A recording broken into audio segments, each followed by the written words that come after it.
ओम नमो भगवती वासुदेवाय। माघ मास कथा तीसरा अध्याय। तब राजा दिलीप ने पूछा कि महाराज, यह पर्वत कितना ऊंचा और कितना लंबा चौड़ा है। तब वशिष्ठ जी ने कहा कि यह 36 योजन ऊंचा, ऊपर चोटी से 10 योजन चौड़ा और नीचे 16 योजन चौड़ा है, जो हरी, चंदन, आम, मदार, देवदारू और अर्जुन के वृक्षों से सुशोभित है। दुर्भिक्ष से दुखी होकर इस सुंदर पर्वत को फल फूलों से परिपूर्ण देखकर भृगु वहीं रहने लगे और वहां पर कंदराओं, वनों और उपवनों में बहुत दिनों तक तप करते रहे।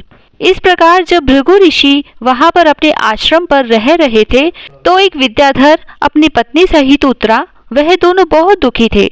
उन्होंने भृगु ऋषि को प्रणाम किया और ऋषि ने बड़े मीठे स्वर में उनसे पूछा कि हे विद्याधर, तुम बड़े दुखी दिखाई देते हो, इसका क्या कारण है?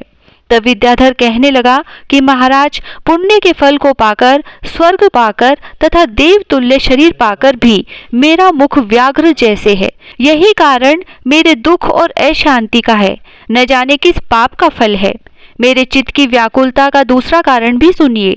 यह मेरी पत्नी अति रूपवती, मीठा वचन बोलने वाली और नाचने गाने की कला में अति प्रवीण, शुद्ध चित्त वाली, सातों सुरों वाली, वीणा को बजाने वाली, जिसने अपने कंठ से गाकर नारद जी को प्रसन्न किया, नाना स्वरों के नाद से वीणा बजाकर कुबेर को प्रसन्न किया, अनेक प्रकार के नाच ताल में शिवजी महाराज भी अति प्रसन्न और रोमांचित हुए।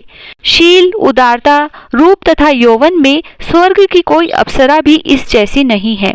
कहाँ ऐसी चंद्रमुखी स्त्री और कहाँ मैं व्याघ्र मुख वाला।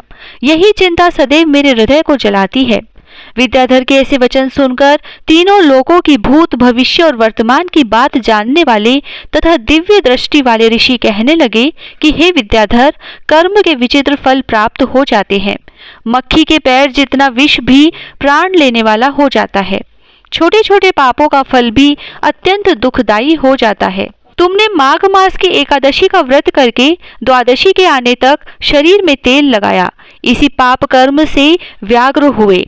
एकादशी के दिन उपवास करके द्वादशी को तेल लगाने से राजा पुरुरवा ने भी कुरूप शरीर पाया था। तब वह अपने कुरूप शरीर को देखकर दुखी होकर हिमाचल पर्वत पर देव सरोवर के किनारे पर गया।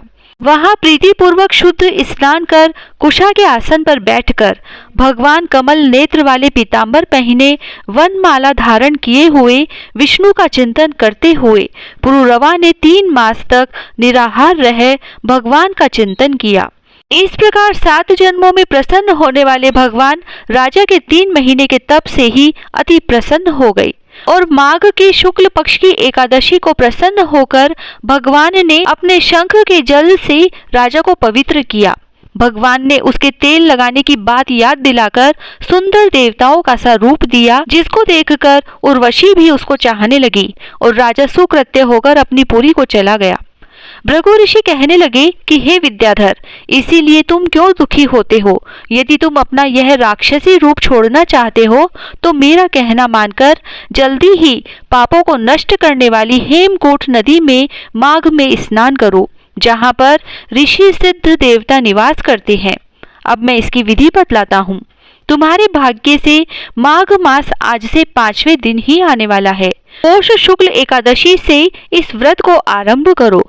भूमि पर सोना, जितेंद्रिय रहकर दिन में 3 समय स्नान करके महीना भर निराहार रहो।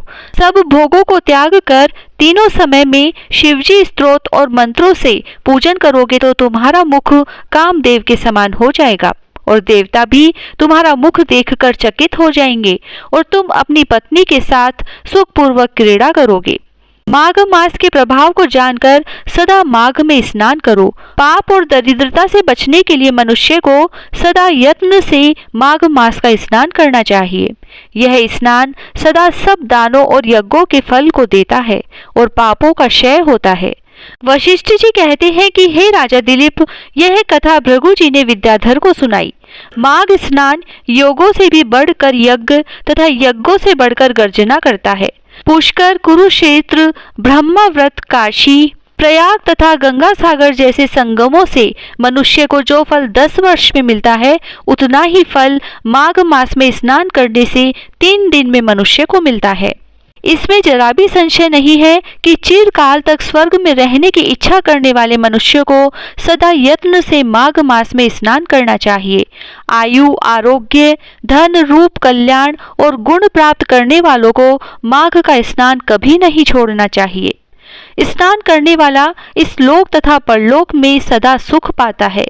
वशिष्ठ जी कहते हैं कि हे दिलीप, भृगु जी के यह वचन सुनकर वह विद्याधर अपनी स्त्री सहित उसी स्थान पर पर्वत के झरने में माघ मास का स्नान करता रहा। उसके प्रभाव से उसका मुख देव सदृश हो गया और वह मणिग्रीव पर्वत पर आनंद से रहने लगा। और भृगु जी भी नियम की समाप्ति पर शिष्यों सहित इवा नदी के तट पर आ गए। इति श्री पद्म पुराणांतर्गत तृतीय अध्याय समाप्त। जय श्री राधे।